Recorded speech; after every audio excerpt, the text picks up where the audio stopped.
evening, and welcome to Hug Jacket Asylum. Strap in and make yourself comfortable. You're in for a long stay. Good evening, loonies. Woo! Ow! Welcome from the Madhouse. How's it going, everybody? Let's get personal. My name is Torbjorn Nordgaren. I'm Peter. And my name is Eric. And as you notice, we don't really have like a good intro because like sometimes we say our full name, sometimes we say just a name. We like to mix it sometimes up. our As a nickname. matter of fact, Eric and I don't have last names. Tor made his up, though. Yeah, but that's why, we... Well, that was his name when the Khaleesi saved him from That's right. slavery. So. Yeah. Exactly. He has a new name. Yeah. And I also don't have a penis anymore because Yeah. I am an Unsullied. His apparently. nickname is Pink Worm. Pink worm. Which is kind of ironic, when you think about the Unsullied. Yeah. Yeah. What if your nickname was Bonesaw? Like, your dick was so girthful that, like, they had to use a bone saw to get it. I don't know. Well, I think that's probably why the Unsullied are the Unsullied, is because they had to saw all that shit off because of their massive I dick actually and think balls. they take their balls off, not their dick. I'm pretty sure. Wouldn't it be... I think it would be dick and not balls, actually. Yeah. Yeah. I'm pretty They have sure. to... Don't you see them carrying around like a bag How- full of catheters? How would you pee? Well, Catheters. Yeah. Yeah, in Or you'd pee on ancient yourself. times. Yeah, okay. Well, anyways, some developments in Hug Jacket Gamers Land. We will be moving most of our episodes to YouTube. I think we're going to be moving all of them. They're going to be all on YouTube, and the latest 2 episodes will be up on SoundCloud. Yep. So anyone who follows us on SoundCloud, if you want to give us a like, follow, subscription, whatever. Yeah, we'll paste the, what we're going to do is we're going to post the 2 newest episodes, and then a little soundbite that has a link in the description to our YouTube page. Yep. So... Make sure you check that out. Yeah, everything shall be delicious. Tor, Is there anything going on in y'all's life? I was going to ask you, what's going on in your life, buddy? I'm helping a guy make a website about bulldogs and eating healthy and shit, which sucks ass because like there's a lot of delicious stuff that's not healthy for you, but Pretty much, oh man, pretty much everything is unhealthy for you. Yeah.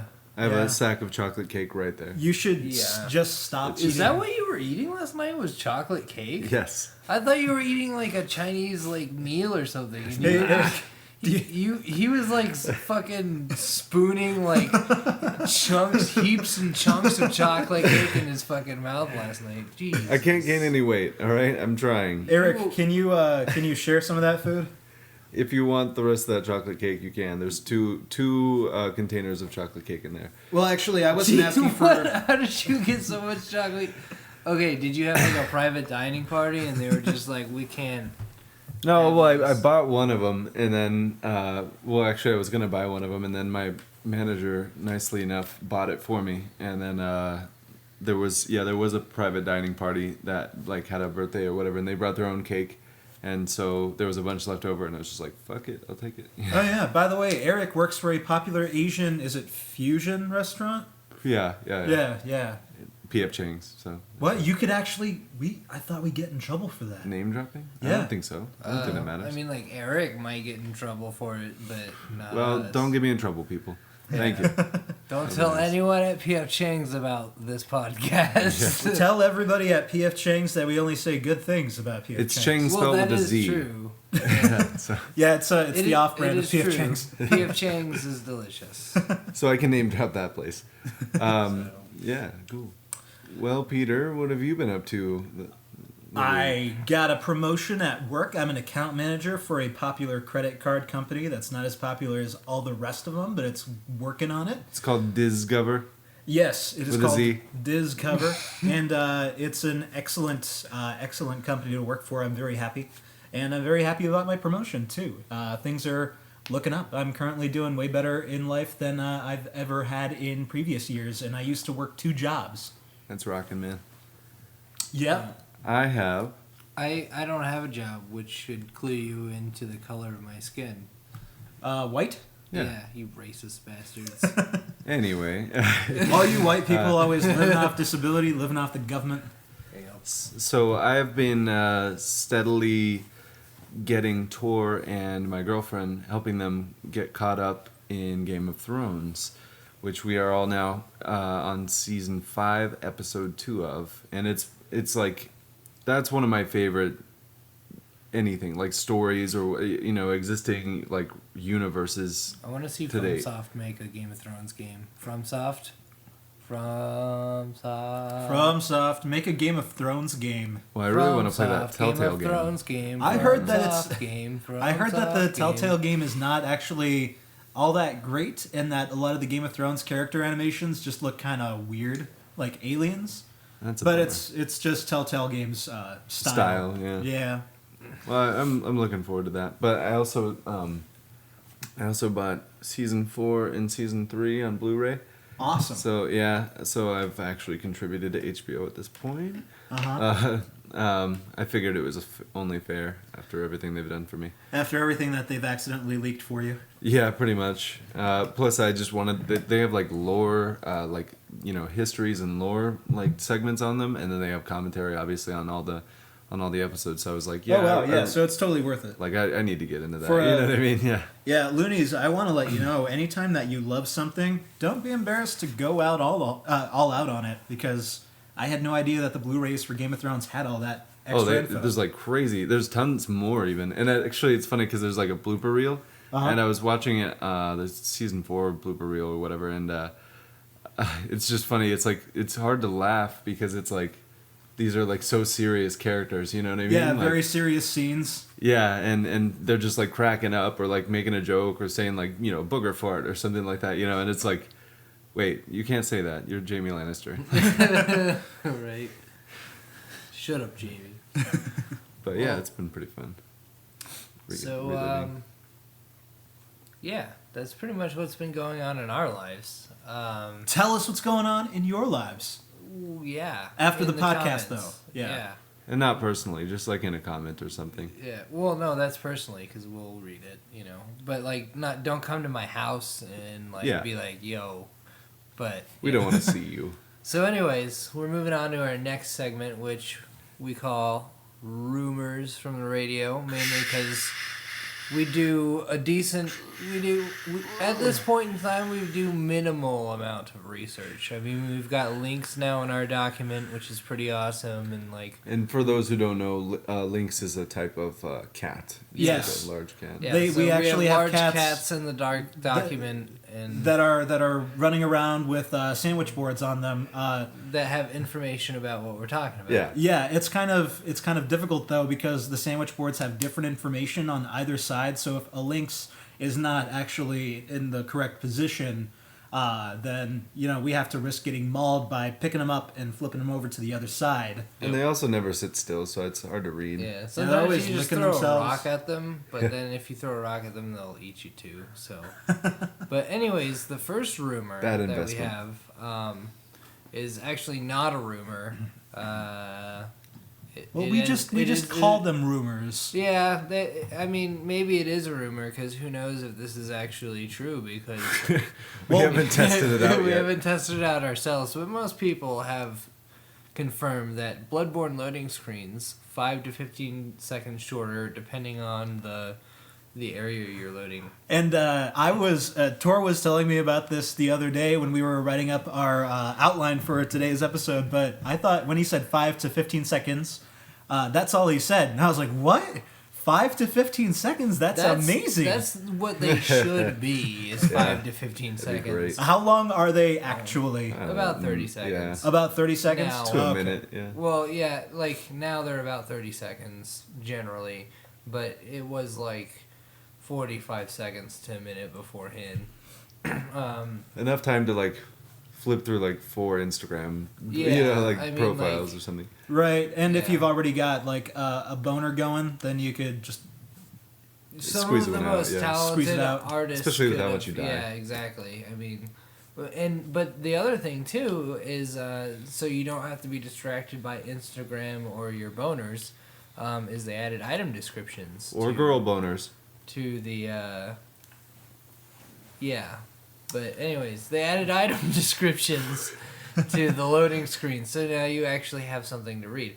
The problem being is that there's spoilers in these item descriptions. If it's your first time playing and you haven't found that item yet, it will still be displayed because it's just a random chance. Do you know if they have any of the Um, items that have spoilers on them?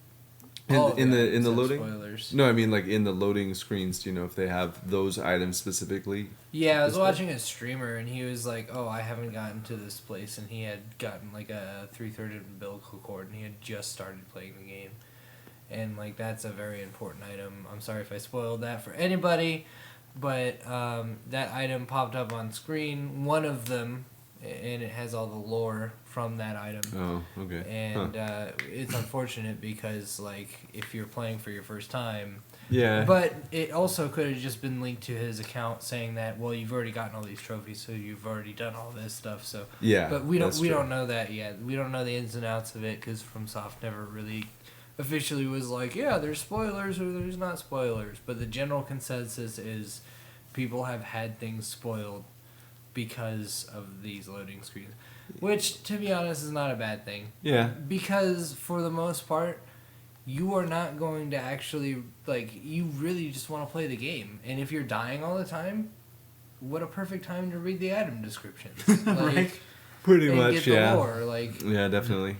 and maybe that might help you play the game better too. Like, I don't know why they didn't have this day one. Maybe it was just so that people could avoid spoilers for the first 2 weeks. The hardcore fans that bought the game day one.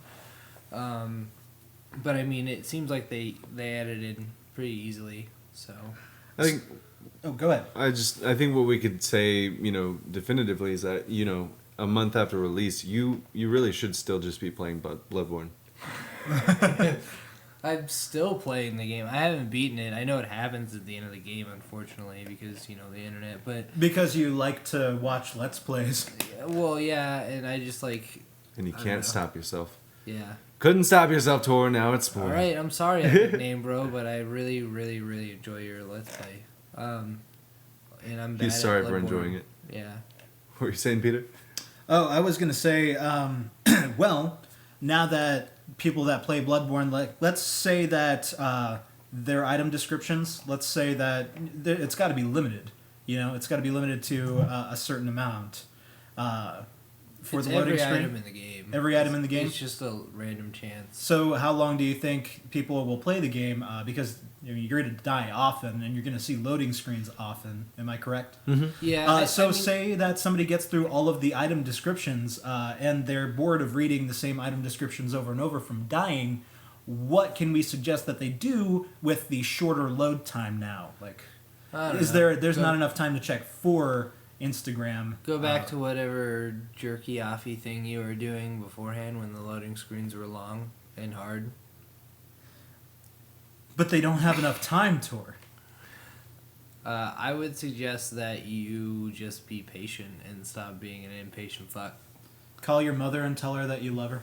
Yeah, I'll That probably takes a lot longer than 30 seconds. I'll probably still like Instagram and stuff like that because I just think that's it makes it go much faster. It's not like I don't know. People bitch so much about the loading screens. It's like, okay, so now you have time to text like somebody or check a Twitter or read Facebook your or Twitch something. chat. Yeah, exactly. Like now you have time to do something else in the as opposed to like ignoring everybody for hours at a time. It's like, oh, now I have a chance to actually talk to somebody again, or like send a Snapchat or whatever.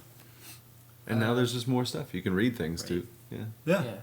So Project Cars dev says console gamers deserve PC style graphics customizability. What? That's crazy. Yeah. What that is sounds- Project Cars Dev? Well, it's actually a Project Cars developer. I'm the one that surfaced this article from GameSpot. Actually, most of the articles that we're talking about I found on GameSpot, and I thought that they were kind of interesting because He's talking about Steam machines, basically. I think. no, he's talking about Xbox One and PlayStation 4. Oh. He's talking about them specifically, and what he Oh wants yeah, to. he wants graphic options. Yeah, and I was actually there's a snapshot on GameSpot's website of the visuals that you can tweak. They include post-processing filters, lens flare, sun flare on the interior and exterior, bloom, crepuscular rays, raindrops, and so forth. And so why I thought this was interesting was because there are a lot of pros and cons to being able to customize your visuals on console games. That's just not a thing that you've had in the past. But Tor informed me that competitive video gamers on PC, what they would do is they would get the best computer they could possibly build or buy, and then they would play a game that they could play on all ultra settings, but they would tune it down to the bare minimum because that way, no matter what, they're far less likely to have lag issues or issues with the system just handling the game. Or and even also, like you sometimes you get rid of like brush that hides enemies or something like that, or makes it harder to see things. yeah, it just makes everything easier to see. Imagine playing a video game that's just polygons. You don't see shadows or reflections or bloom or anything. None of that stuff will get in the way of you being able to see, possibly enemies or surrounding obstacles and so forth like that.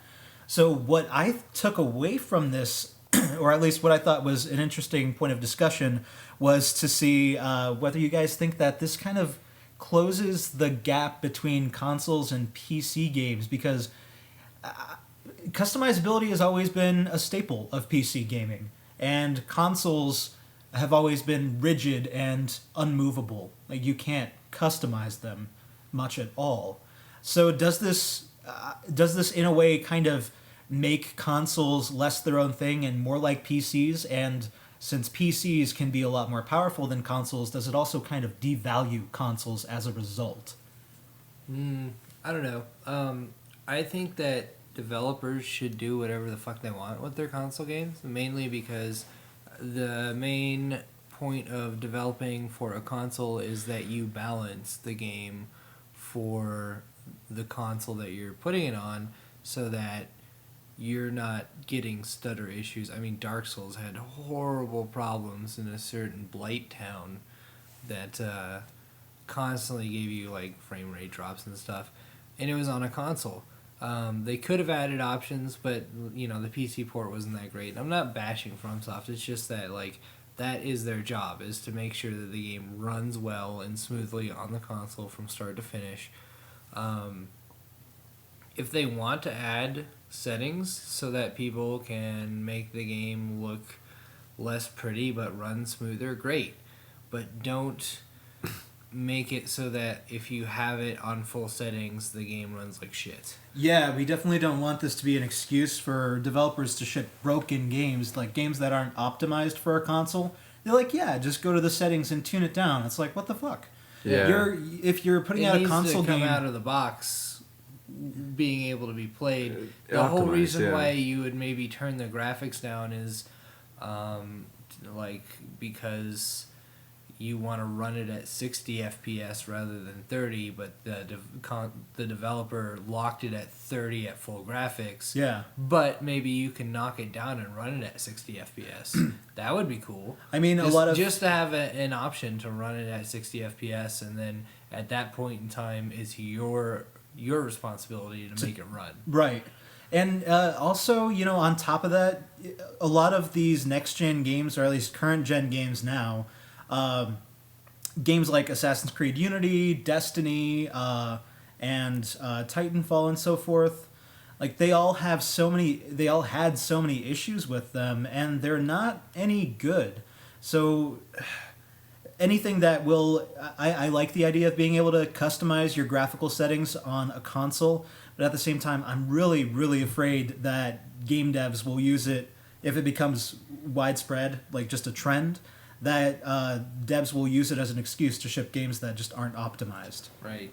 Yeah, And then patch it 3 months down the road. I feel like maybe what he's referring to, or whoever this is is referring to, is you not necessarily like downscaling graphics, unless that's what you specifically read, but like not downscaling graphics to like increase optimization, but more or less like customized appearances for everything. Because I know that's a huge deal in PC gaming. It's like, you know, making it look like your version of the game and not like everybody else's. And so, you know, when somebody comes over, they're like, oh, hey, this is, you know, oh, it's GTA 5, but like, you know, it looks like my GTA 5. You know, it's not like, that's you know. exactly what it is. That's exactly why I put it out. Like, for instance, when I played Far Cry 4 on my PC, even though I could play it at full settings, I purposely didn't tune it up to full settings because I don't like the fog and the just the ambient occlusion type stuff. Like anything that obscures my field of view and doesn't let me see as far just isn't worth my while. I mean, it might be cool to have fog, but that takes so much processing power that one, it's not worth it for the occasional stutter, and two, it takes away from the beauty of the game, in my opinion. So that's why I would do that on PC. But yeah, it's absolutely to make the game your own version. But I'm also thinking outside the box and wondering if this could be like an issue. Yeah, you know, hopefully it wouldn't come to that, obviously. But, you know, I think there are some games that do that now, that like GTA 5, for example, that do that kind of thing where you can, you know, make it the next gen console versions, PS4 and Xbox One versions allow you to mess with, you know, the fog and the distance, like the view distance and everything like that. So, you know, and obviously like there are options for, you know, textures and whatnot, but the general idea is that you can like change it so that it, you know, if you don't want as much fog, if you want a like narrow but longer distance, you can. If you want it wider and shorter distance, you can. Yeah, as far as perspective and view goes, you know. So I mean, having that in like those options in all games would be awesome. And obviously, like, you know, okay, PC style graphics are PC style graphics for a reason. You know what I mean? Like they are the top of the line because they were made literally on a PC. You know what I mean? It's not like they're not moving it to a machine that's tighter and more compact as far as components wise. You know, it's going from one PC to the next, and if your PC is at the level of theirs or near it, or at least, you know, top tier, you know, you can tweak the graphics the way that they could do it if they, you know, as they were making it. Yeah. So, you know, to have those jump down to consoles, it's like, well, if you're already starting with a potato, you know what I mean? Like, what are you gonna like scale with a potato? Are you gonna like? I mean, I guess you can make julienne fries or something, you know, or potato chips, but it's like you still started with a potato, so it's like, what are the options actually going to bring to the table, you know? If Portal 2 taught me anything, you can store an entire human being in a potato. But moving on, speaking of beautiful video games that might need to be turned down for consoles, Star Wars Battlefront Turned down for trailer. What? Turned down for consoles. For consoles, cool. Yeah. Star Wars Battlefront trailer. Yeah.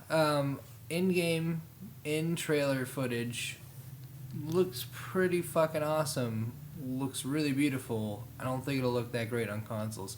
It might not even look that great on PCs. There's a lot of trend lately of like in-game footage coming from studios, and then when the game finally releases, in-engine. The trailer actually specifically stated in-engine, and that was the source of a lot of speculation right away. Yeah. And then it was confirmed, like, yeah, they went ahead and pre-rendered it, because you can absolutely use a game engine to make a movie if you wanted. Yeah. You just have to post-process it a little bit to make it look better. But actually, I've seen gameplay of Star Wars Battlefront, and even though I played a very limited amount of the original Battlefronts, and, you know, they were fun, but I can definitely attest, the graphics look kind of amazing. All DICE games look really good.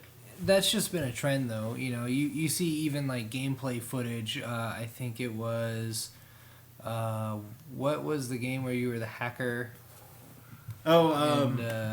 Watch Dogs. Was it Watch Dogs?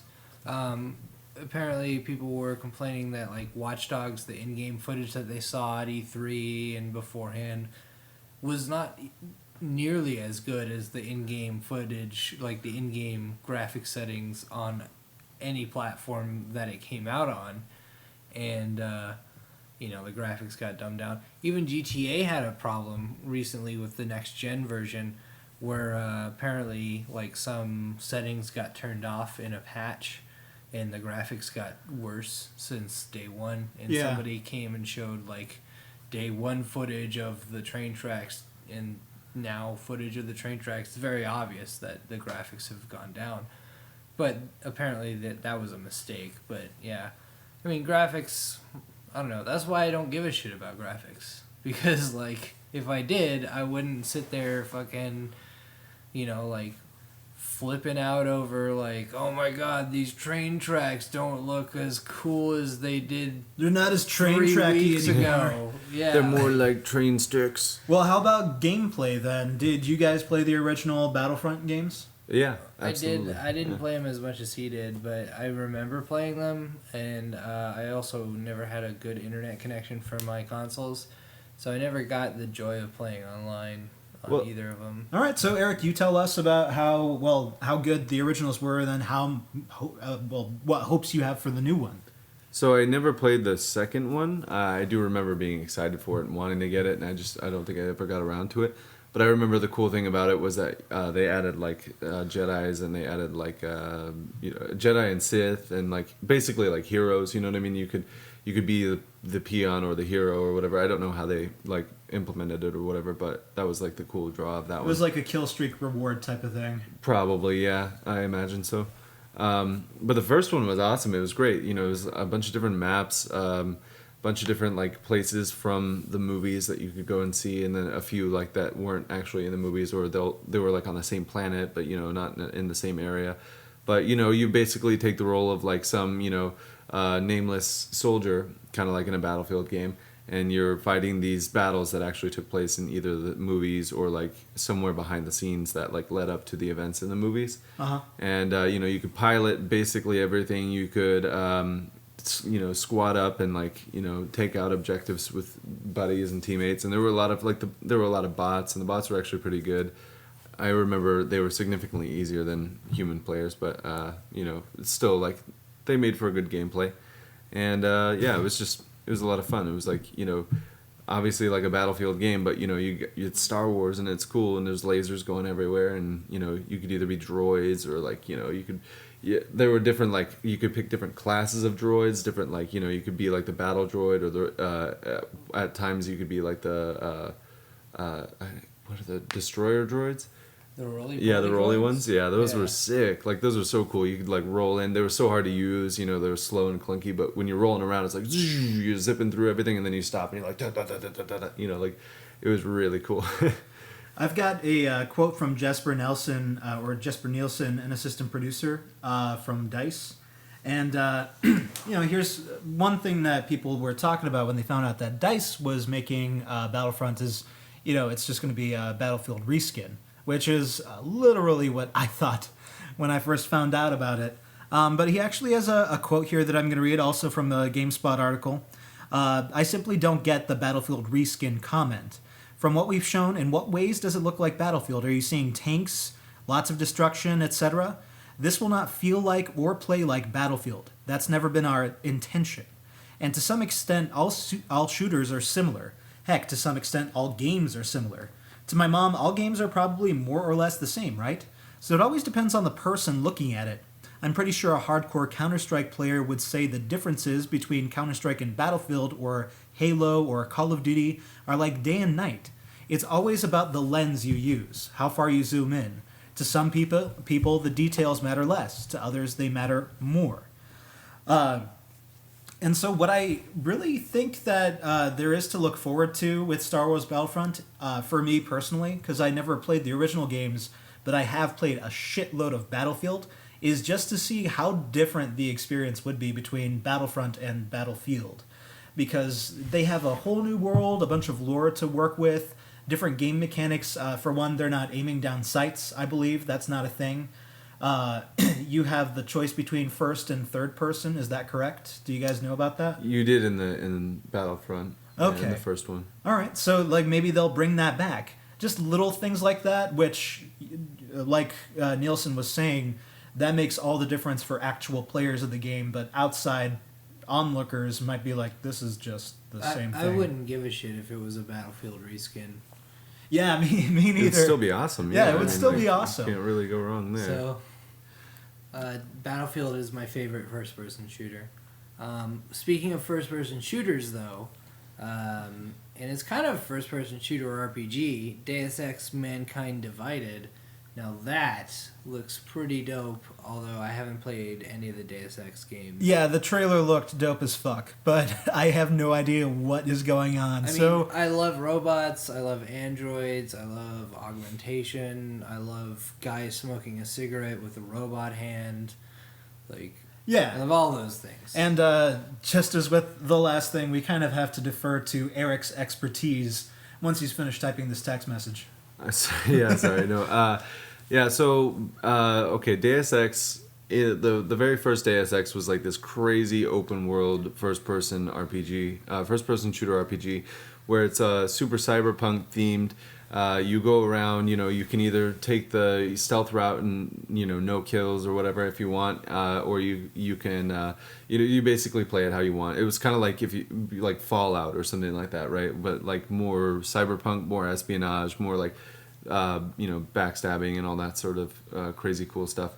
And, but the thing that they include is like this whole like cybernetic, like biotic element where, people are like, getting cybernetic enhancements, and it's like, is that like destroying their humanity, or is that like the next evolution of humankind?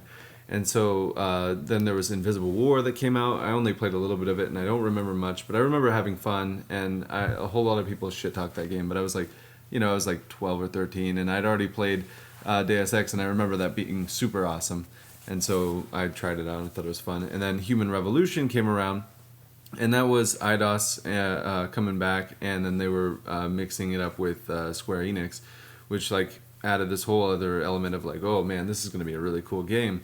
And for all intents and purposes, it was a really awesome game. Like either it had its flaws, it wasn't perfect, but it was really good. It also apparently wasn't like the original, as much like the original Yeah. as people wanted it to be. Yeah, it was definitely had its significant differences from the original, but there was more emphasis on the is this like it's called Human Revolution. There's more emphasis on the is the biotic thing the answer, is that the next step in human evolution. Then there was like also it's like this civil war going on, and is that killing humanity? Is that like ruining people? Poses a lot of philosophical questions, which Oh yeah. I would say about 60% of gamers hate in video Yeah. games. Oh yeah. But there was also like corporate espionage going on, and then like this whole like deal of like people taking control of other people via their biotic enhancements. Oh god. So it's like, yeah. So it was like this whole like That's that. always something I've worried about too. Like I figured like like people have figured out how to hack every type of computer system out there, right? Yeah. If we started putting chips in our brain, and then we started having like all these like robotic parts, what's gonna happen to us when we fall to hackers who like, oh, I'm just sitting here in a shop, and then all of a sudden I punch the shopkeeper. I didn't punch the shopkeeper, and then I robbed the shop, and then like it's like, oh well, I did it obviously, and like there's all these records of it, and then this and then I fucking have bionic legs, so he hacks those too, and I deliver the money to him, and then I go give myself up to the police. Like, that would be fucking awesome as a criminal, but like that's not really awesome for anyone who has bionic limbs. There was I remember a few years ago I was watching an episode of something. It might have been just a YouTube video of some kind of news report. Yeah. But they were just thinking outside of the box with hackers and what they can potentially get away with. And one thing that I thought was really interesting was, cars are controlled by computers nowadays. Like they have been for 20 or 30 years, but now it's more widespread, and your car computer controls every aspect, even braking. And that was a big thing because they were trying to see whether hackers can actually steer a vehicle as well as drive it. And for hacking, or at least with the way computers work, it's no problem to get a car to accelerate, but it is difficult to get it to stop, and even more difficult to get it to steer. And what these hackers did was they were able to go into the car system and manipulate individual brake pads and get it to kind of steer down the road. And I was like, that's so cool That's and insane. scary at the same time. Yeah. So, Tor, I mean, have you run into these issues with your bionic implants? No, because nobody can hack my bionic implants. All right, you hear that, loonies? If any of you guys are hackers, find Tor and hack his bionic The Tor implants. hacking challenge, yeah. The Mankind Divided is coming out. The trailer was released. It's basically as cinematic as the trailer for Human Revolution was. Probably a little less as cool because there was just we already kind of know what we're looking at as far as based on the last game.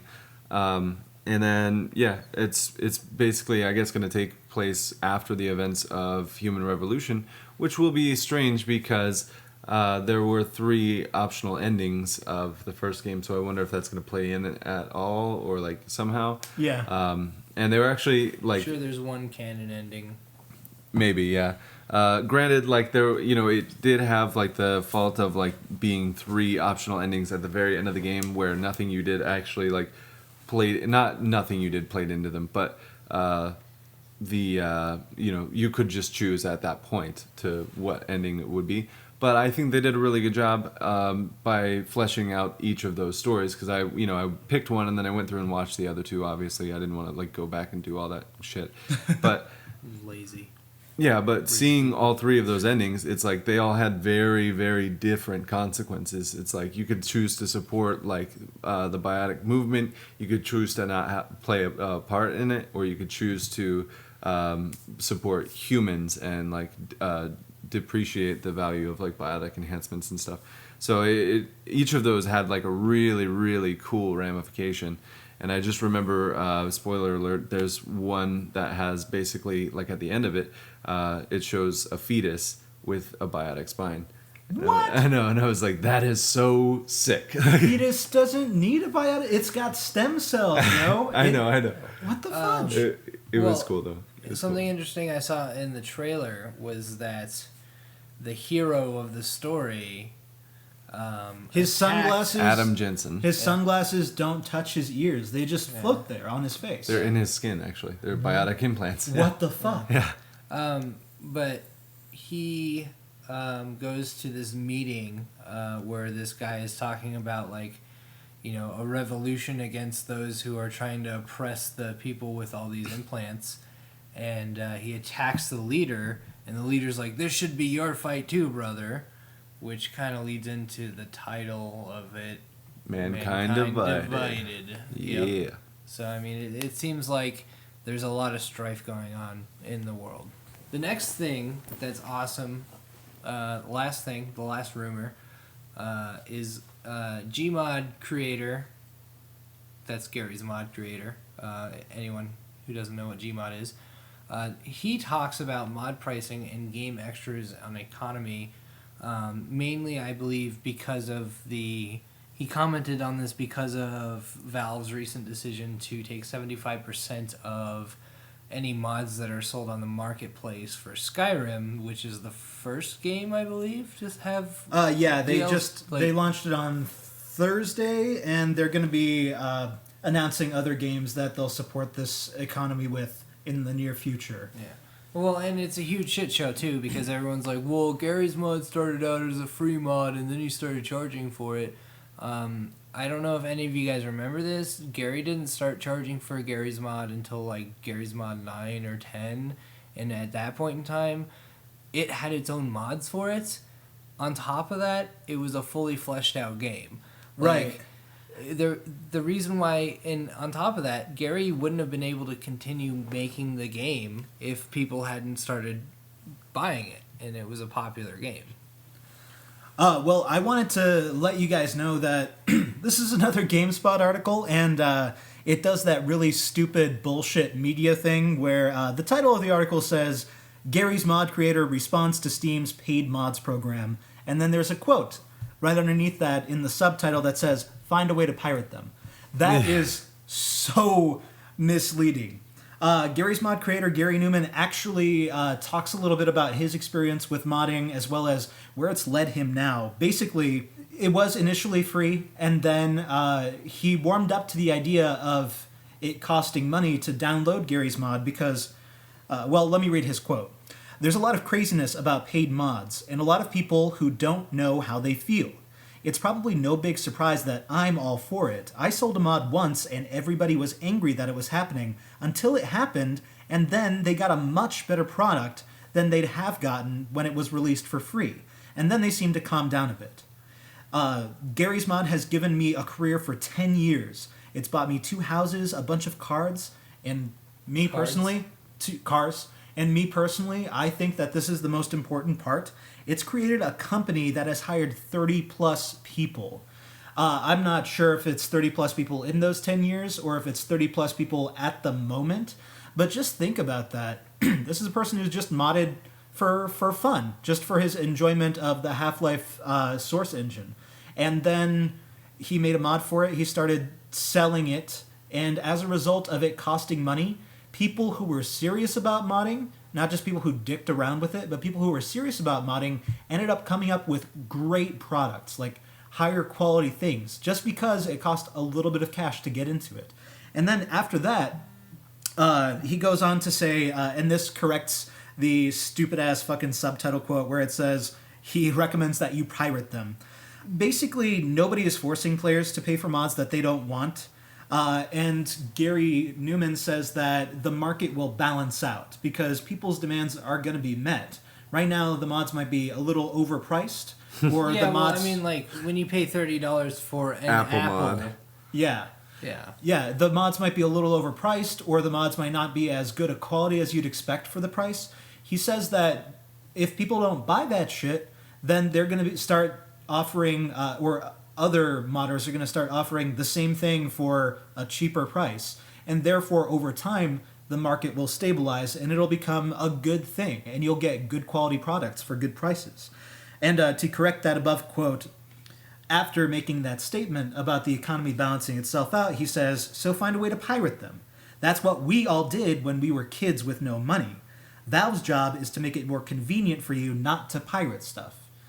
And I think that's a beautiful view. That's an interesting perspective on the whole video game modding economy, or at least even DLC items economy. I really think that that it's a good perspective, and it actually goes into what we're going to be talking about next. yeah. So, ending the rumors from the radio section, we're actually going to be going into a related subject on Heart on Fire. That is Heart with Heart a T on fire. So if your not heart-on's on fire, If your boner You should is go to the hospital. if You're your in the boner is wrong on place. flambe, get yourself some aloe. How do we feel about pre-orders, in-game purchases, DLC, etc.? What makes DLC essential? What makes DLC bullshit? What about in-game purchases that are pay to win or give players unfair advantage? And also, we wanted to mention Kyle Bossman's rich, lazy people argument, which has changed slightly, I guess, over the years, but is still pretty much the same. But one thing I would like to say is, sometimes, like with these paid mods and stuff, which is basically going to become a part of this whole category, right? DLC in-game purchases, pre-orders. The problem with the paid mods thing is Steam, or Valve and Bethesda are taking 75% of the revenue from these paid mods, and like the DLC, they're taking 100% of it, but obviously it's like polished and like works with the game and like it's made by the studio developers, but I don't know, horse armor. I mean, like the $30 Apple mod seriously is just like, I think someone made that just to like mock Bethesda because of the horse armor DLC. I'm pretty sure that's the whole reason. well, I think they were mod. also just mocking the idea of charging for $30 for an Apple. No, No, mocking I the think idea that of charging. maybe for they thought mods. like on the side that they're going to be mocking it, but also at the same time, $30. People are definitely going to put money down for that. For the if you stupid make the Apple. mod, $1,000, that is like a big middle finger to Bethesda and Valve and all that. Yeah, and some rich lazy assholes are gonna fucking buy it. Oh, right. So we should talk about Kyle Bossman. This was actually inspired when I watched Kyle Bossman's latest episode Came out on Thursday. Right now it's April 26th, so that was like, what, 4 days ago? April 22nd, roughly. And he talked about Mortal Kombat X and the fact that Goro, who is essential to the Mortal Kombat games, is a pre-order DLC. And Kyle's like, he's not a DLC. He's what makes Mortal Kombat Mortal Kombat. He's the four-armed dude that you see on the cover of Mortal Kombat. And it takes away from the game to do that. But moreover, he went on to talk about rich, lazy people. And he's not targeting anybody really like you or me or anybody like that. He's talking about people who have put money into video games specifically to get less enjoyment out of them. Because there is a whole mode called Crypt, which, from what I understand, as you play the game, you earn coins or some kind of currency, and then you could go through the crypt and you can choose which pieces of the crypt to unlock, and it'll either give you a character or outfit or moves, things like that, or other fighting areas. I'm not quite sure on the details, but that's the basic gist of what the crypt does. And rich, lazy people can go ahead and pay $20, a third of the cost of the game, in order to just skip all that unlocking stuff. And to me, that's insane, because in a video game, if you're given a bunch of tasks that you can absolutely unlock just by playing the game, just by enjoying the game, why would you drop money on that? Why would you give a developer money for basically no reason? Yeah. Why would you Giving a developer money so that they can play the game for you, basically. Yeah. Or beat the game for you, unlock the game for you. Yeah. No, it is bullshit. And, you know, he also talks about the fact that if you didn't pre-order the game, Goro's just sitting right there on the character select menu with a $5 price tag on his head. Yeah. Right? Like, your game's incomplete until you buy him, especially considering he's like one of the main characters of the game. And then he also brought up Mario Kart 8, which apparently they have characters you can buy right now, but they're not in the game. Yeah, you I did can't play that. them. That was stupid. Yeah, so go ahead. Was that an accident? No, okay. Did you So, not know? I knew that they were okay. There was something on Mario Kart 8. There was like some sort of advertisement that said like, okay, these characters and maps, the Zelda characters and maps are coming in, and the Animal Crossing ones are coming in November. This was last year, and it was a couple months before November. And then all of a sudden they popped up on the screen, you know, like a week later or something like that. And I was like, oh shit, they're available. That's cool. Like, sweet. And so I went in and I bought them. And at like fucking no point did it say like I was pre-ordering this. Like, there was nothing in the transaction line that said I was pre-ordering something that's going to come out in fucking November. Even though the maps show up on the map screen and the characters show up on the character screen. And guess what? Lawyer up, Nintendo. Guess what? I pre-ordered it. I bought it, and then I went to go like install the characters or play the characters, and it was like, you can't access them until November. But check out this cool video of what you could do if you were playing with this character. It was so disappointing. I was extremely upset. I think I don't know. I think the DLC culture is starting to like destroy the video game industry. I want to argue against that. I think it's already destroyed partially the game industry, because I can think of lots of games where they had planned a DLC that you pay for about a month or two or maybe 3 months after the game initially releases. DLCs that the game should honestly have just come with. This is a piece of the game, like an essential piece of the game. It is essential to the core experience that they're going to make you pay $15 or $20 for after the fact. I don't understand that whatsoever. Yeah, it depends on the game too. Like we were talking about Battlefield and Call of Duty. Like, you don't really have to buy those map packs or, you know, those expansions to play the game. And there's still going to be plenty of people who play with you if you don't, you know? Right. Yeah, but there are some games that like you miss a lot of story, or you miss like a lot of whatever from day one DLC, and it's like, well, that's kind of bull. Okay, but what? Like, give me a couple examples of that, because I haven't really seen anything that's significant to a story that was available as a day one DLC. I thought Assassin's Creed recently had some. I don't play those games. Okay, well, somebody give us an example in the comments. Yeah, the of truth a is- game that had day one. No, I DLC mean I that believe it was- exists, and I'm sure. I just haven't run into that yet. Like anything, as far as DLC goes, like I haven't bought anything that I didn't essentially need to play the game. You know what I mean? Like, I mean, a couple of years back, it's like it was all like good stuff. It was all like Red Dead Redemption had the zombie like thing that you could buy, and that was fucking amazing. It just made everything cooler. There were, all the Mass Effect DLCs, like you pay for them. Kyle Bossman, I think, brings up one of the Prothean characters from Mass Effect, and he's like, "Oh yeah, that was like lame. That wasn't like that was like a pre-order thing. That if you pre-ordered it, you got it." And he was like, "Yeah." He said that it didn't, add a whole bunch to the game. But to me, it was like actually super awesome to have him there because at one point in the game, like they unlock so much lore if you have him and a specific other person in your party, Liara, what I can't remember the names now, but the blue girl. if you had her in your party at this and him in your party when you go onto their planet and you go to this museum.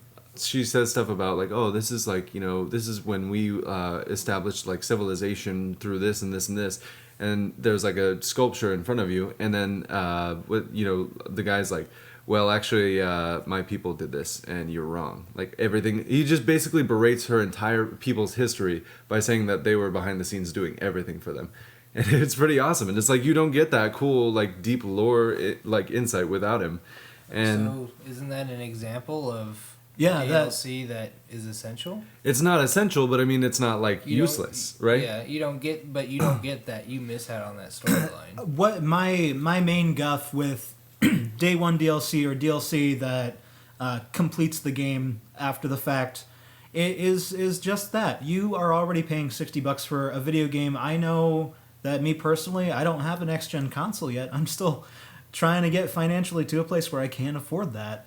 And when I see that video games, I would much rather to see a video game with a price tag of $90 rather than see a video game for $60 and then I start playing it and enjoying it, and then I realize that there's another DLC that currently everybody is already used to buying DLC, so they've already got Battlefield Premium, for instance, and there's hardly anybody playing on the original servers Did or... Destiny have a premium pass?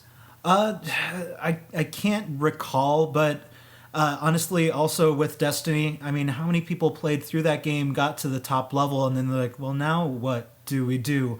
And the Yeah. game shipped with all the DLC, like all the architecture for the DLC, and as well as weapons files and sound files and so forth for missions that they were planning on releasing over the next year. I think that's Kind of wrong. that's kind of wrong. It's not right, because for a lot of people, you're already putting down a lot of money for a game that you think is complete. I will and say, then, by the way, yeah, Battlefield, there's plenty of people playing on the original servers, like non-premium. Like, Oh, yeah. I played for months without premium Battlefield 4, at least on the PlayStation 4. I don't know how it is on PC. That could be a whole different world, different game. It also could be completely different on Xbox 360, Xbox One, PC, PS3. well, I will say that and it is a privilege to be able to play that kind of stuff, because a lot of times those DLCs are totally worth it. I thought But- most of the Battlefield 4 DLCs were worth less.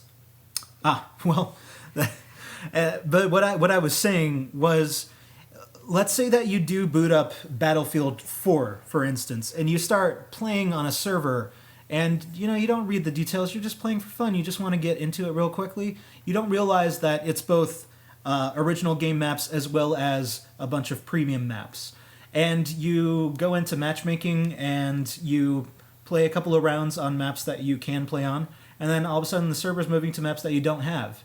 Any connections that you made social with other players, anything that you had building, disappears because you get kicked out and they're all gone without you, and then you're just in the lobby by yourself crying because you can't afford it.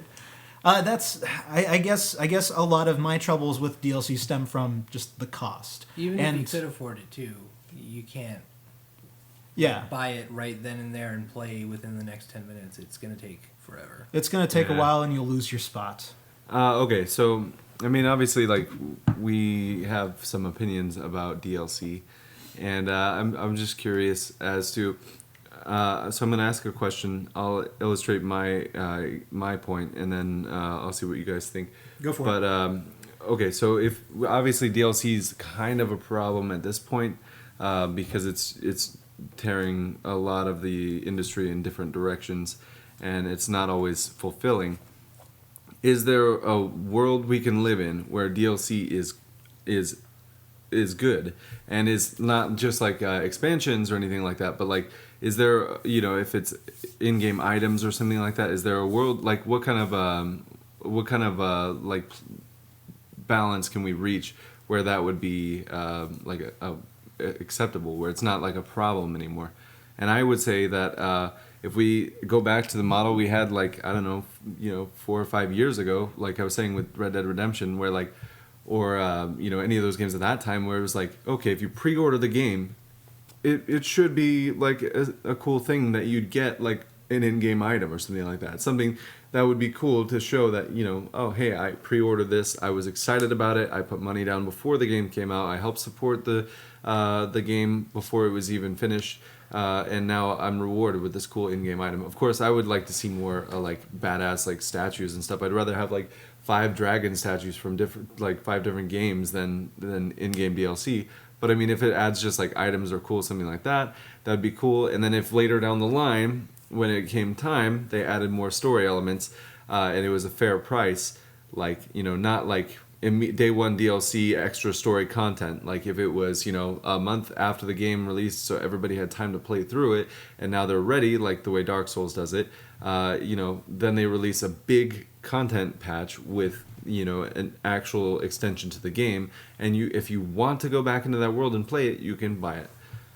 Well, let me say what I do like about pre-order bonus and DLC. When I was going through my big Halo phase, and I would, you know, come home from high school, and all my friends, the reason I bought an Xbox 360 is they would just play Halo, and they would make a day of it. They would make a week of it. We would literally play Halo 3 or Halo 4 or Halo ODST. We would play those games for months just because it was a way for us to hang out. But they, as a result of being able to pre-order it, they would get some kind of perk. Like, I forgot exactly what it was with Halo 3, but it might have been a cloud or like something on fire on their armor. Just something cool, and I appreciate that. I think that's awesome, and it's a good way to show off the fact that you do support the developer. It's you know, it's like the developer saying, "Here, buddy, we're gonna make you a little bit cooler because you had faith in us." I think that's awesome. I also remember from Halo DLCs that they had a system at one point where they would announce a DLC. It would take about a month and a half for it to release, and then 3 or 6 months down the road, that DLC would be free.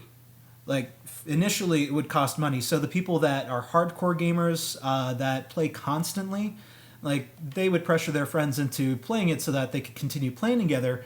But for people where it wasn't an option, or they just weren't interested, it would just come eventually, and they could just wait for that. Another type of DLC that I think is amazing is, for instance, 4 games that I think are awesome.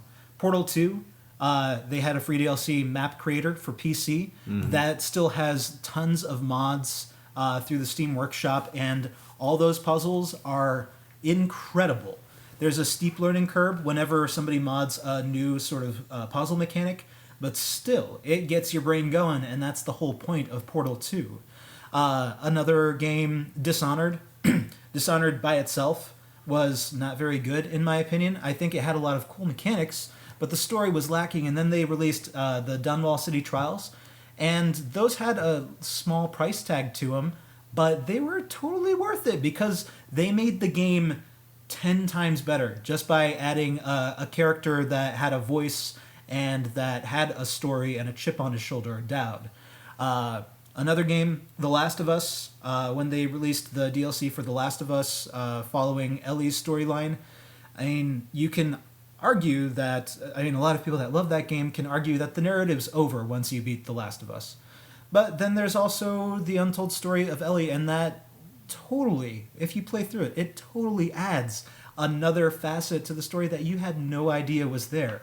It not only does it embellish the storyline, but it also fleshes out what is already there and gives you insight into characters that you love. So you can't complain about that kind of DLC. And then the last one, oh god, I just had it on the tip of my tongue. Oh, BioShock Infinite as well. 3 DLCs released for that. The first one was just like a horde mode style where you go into an arena and you kill as many bad guys and rack up as many points as possible and just survive wave after wave after wave. But then the next 2 DLCs were actually storyline DLCs that take you back to Rapture. But you're playing, as BioShock Infinite characters. And that also, without revealing anything, it wraps the entire series up, since it is the last game that it is the last game that the BioShock game that they're making. Irrational Games. It's the last BioShock game that they're making. It wraps everything up into a beautiful bow.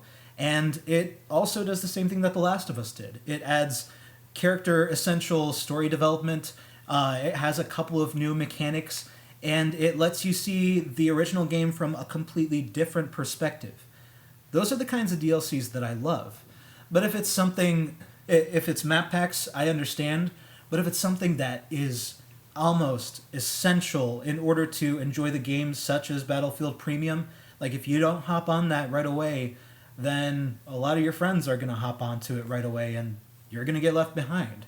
A lot of people are just going to leave you. Well, I think Battlefield actually does a pretty good job of balancing that out, because my buddy had premium for Battlefield 4 when I got it for the 360, and I was like, oh shit, I'm not going to be able to play with him because I'm not going to buy that stuff. But it just sorts you through maps that you both have, and that's pretty cool. They changed it then, I guess. Yeah. Well, there's like the official servers only have one expansion pack, right? So they either have the original maps or they have, like Second Assault or China Rising or whatever, and that's how their servers are now. The official servers are like that. It only puts you on maps that you would have. Yeah. Then I'll admit a lot of my issues with DLC are from the past. Like maybe when paid DLC, stuff that seemed almost essential for you to enjoy the game, when that was first coming around, when companies were first experimenting with having paid DLC, like day 1 DLCs or month 3 DLCs. And maybe they've gotten a lot better. But I'm hoping that the trend continues to make sure that people like me, we don't get left behind, because this is a huge area that makes me very unhappy and very sad, actually. And worried also. But if it is getting better, like you guys are saying, then Okay, I wasn't saying that. I'm actually saying it's getting worse. I'm saying back in the day, like when this first started becoming a thing, like the DLC started becoming like, and it was no longer expansions, it was DLC. That's like when it was in its heyday, when it was good, like because they were only like, it's experimental phase, right? It's like they have items here, items there, you get for pre-ordering or whatever, and then they'd wait until a preordained amount of time to release an expansion, which was just called DLC for short terms or layman's terms. And now, because an expansion you go out to the store and buy, a DLC you just order. And the idea now is that like they're throwing day 1 things that you need to play the game completely to like 100% of the game as an added cost, and that's the problem. I like that's what I was saying about my like Utopia DLC existence, is like if it went back to where it was just like it's fun to pre-order games now because we get something in game that doesn't like necessarily make our game better or worse or give us an edge over somebody else, but it is cool to have in that game. And also, when we're good and ready for the expansion to come out, that's when it's going to come out, and we're going to download it straight away. I'd say like we need to go back to that, as opposed to like, here's a half-finished game, pay for the rest of it when you get it. Yeah. You know what I mean? And so I was going to ask Tor, what's your ideal DLC situation? Like, I mean, if can we live with DLC? Okay, so I equate DLC. Originally equated DLC to expansion packs back in the day. Definitely. Because like I remember when Battlefield 1942 came out, that was a like $50 game. when the expansion for Battlefield 1942 came out, it was like a $30 expansion. You had to go to the store and buy it. They didn't have digital download back then. And also, like, most of their encryption was on CD, so you actually had to have the CD in your computer to play the game. Nowadays, DLC can be anything from a half-assed expansion to a full-fledged expansion, or it could be as little as a costume for your character, and that's considered DLC, and that's kind of annoying. As far as pre-order bonuses, I'm all for pre-order bonuses if they're not like game-breaking or like game-enhancing.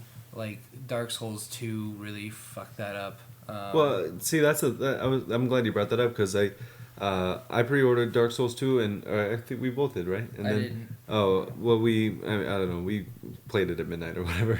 Yeah, I played it at midnight because I just walked into the store and bought a copy at midnight, Oh, so I okay, didn't that's get right. a pre-order. But yeah, so they give you like a bundle of pre-order weapons and shields and stuff, and they're like, what's great about that is that they're only good for the first like hour and a half of gameplay, because like then you find another sword and it's better, like, and so like they have this whole slew of, it's like a whole stack of weapons and armor and stuff that I never use. You know what I mean? Like, Yeah, but I mean, it depends on the game, and it depends on the DLC, and it Yeah. depends on what's being pre-ordered. What we're saying is it's a complex issue, and since I don't get to play new games right when they come out, I don't have much experience with pre-order DLC, and and it's just mostly my experiences in the past when I did have my gaming heyday and I did actively put money down. All those things make me kind of sad, but you guys have kind of shed some light on the situation. And I feel a little bit better in that I know that what I was worried about in the past maybe might not be as important as the changes that are going on now. yeah. Is there like a good balance that you can see in DLC? If DLCs, I don't know, like, as long as they start treating them more like expansion packs rather than like, oh yeah, you want your game to be feature complete? Buy Goro for $5. Yeah. Like, Right. That's not DLC to me. To me, like, DLC would be like, okay, pay us $25, and now we're gonna add, like, for Mortal Kombat X, pay us $25, and now we're gonna add new maps and characters. Yeah, like 5 new characters. Yeah. You didn't need them, but you can have them. Yeah, exactly. Here you go, buddy. Yeah. Would you be cool with like pre-order bonuses as if it was like, say, Bloodborne and you could only get a cool set of armor that was like adequate, like balanced in the game?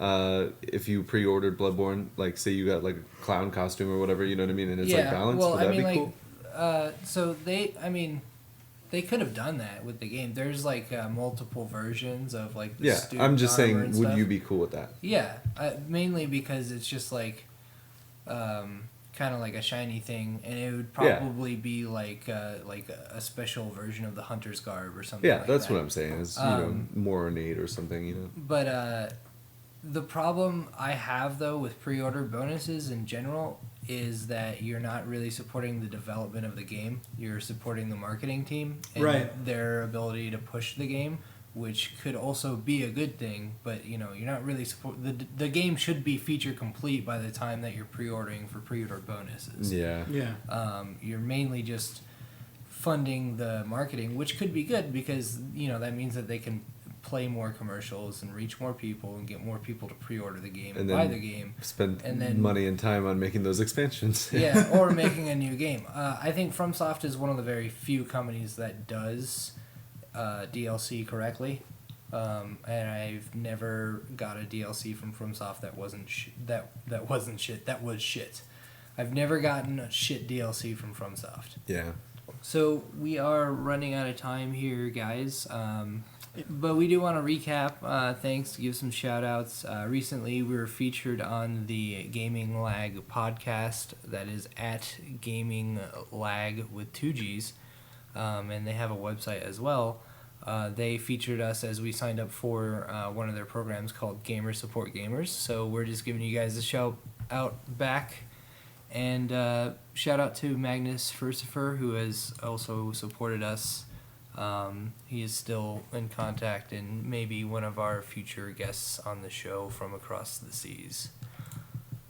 All right, and just to recap what we talked about today, we got personal with you again. We let you know that we're going to move to YouTube and that the SoundCloud page is going to have our 2 newest episodes, plus a little soundbite that lets you know that we are moved to YouTube if you want to see the rest of our history. We talked about Bloodborne loading screens being 5 to 15 seconds shorter, which is a step in the right direction, as well as graphics customizability on consoles.